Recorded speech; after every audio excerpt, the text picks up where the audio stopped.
Hello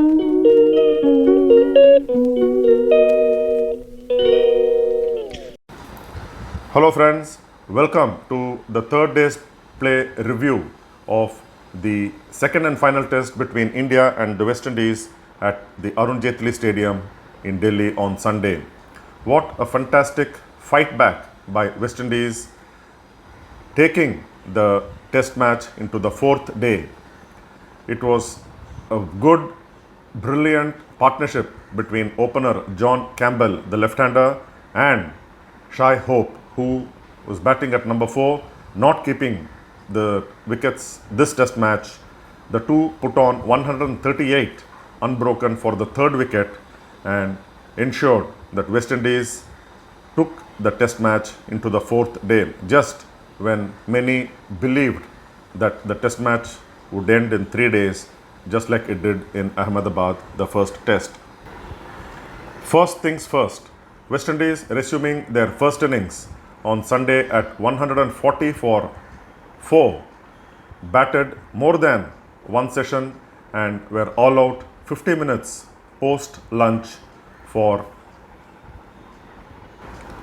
248 thanks to some rear guard resistance from the tail enders. Carrier, Anderson Phillip and Jayden Seals batted and they consumed time, and between the three of them added 73 for the last 2 wickets and ensured that West Indies did not fold up, like I foresaw in my day 2 review on Saturday, that West Indies would be bowled out in their first innings before lunch. Well, they almost were.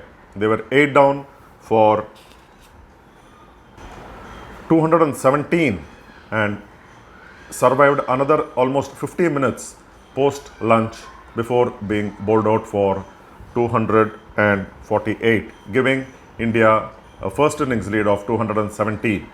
Kuldeep Yadav was the star of India's bowlers, 5 wickets, 5th 5-wicket haul in Test cricket, and bamboozled the West Indies batters with his line and length, and also beating the outside edge and just going on with the angle to knock off the stumps. Kuldeep Yadav, 5 wickets for 82 in 26.5 overs, was clearly India's star bowler in the first innings. However, in the second innings, it was an entirely different story. Though West Indies lost opener Shivnarayan Chanderpaul's son Tejnarayan Chanderpaul for a fantastic diving catch by captain Shubman Gill off the bowling of Mohammad Siraj, and Washington Sundar's beauty of a delivery to clean bowl the left-hander Alik Atanes. West Indies down to 35 for 2 by the 15th over, and it seemed that West Indies were on course for yet another surrender in this test match. But then John Campbell, who had the umpire Richard Illingworth on his side in successive overs of Washington Sundar, when it was around the off-stump region that the point of impact was, it went with the umpire's call on the DRS taken by India. If Illingworth had given one of them out, Campbell would not have gone past the 30s. But then Richard Illingworth thought it was outside off stump, and Campbell survived to go to stumps at 87, 13 short of what would be his maiden test 100. In fact, this 87 not out is his highest test score. And giving him company, Shai Hope, on whom West Indies pinned their hopes at the start of the day.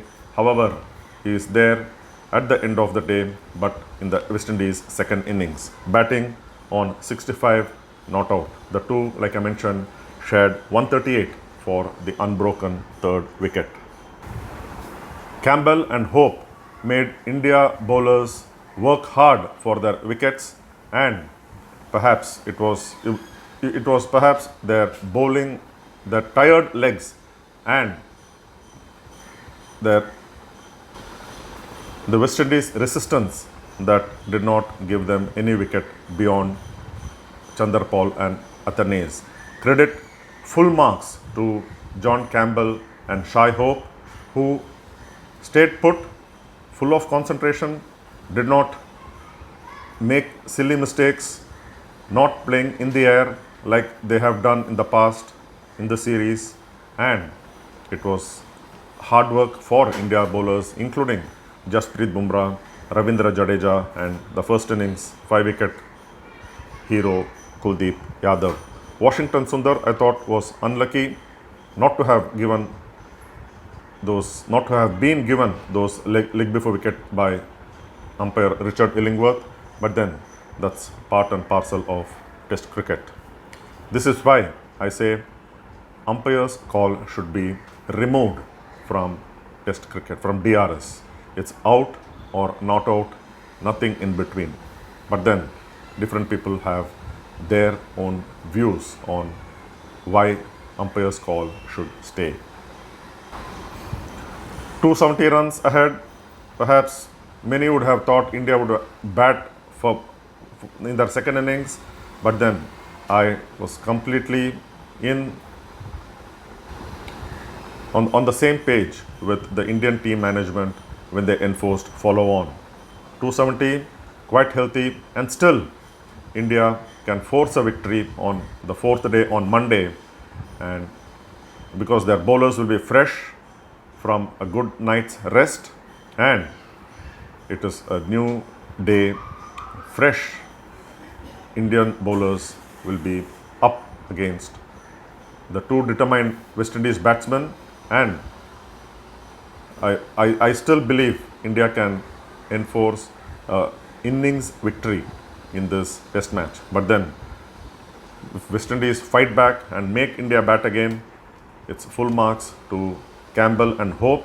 And what this partnership has done is given the belief to the other West Indian batters that if these two can bat, they can also, if they apply, not make mistakes, bat on, play one ball at a time, play according to the merit of the ball.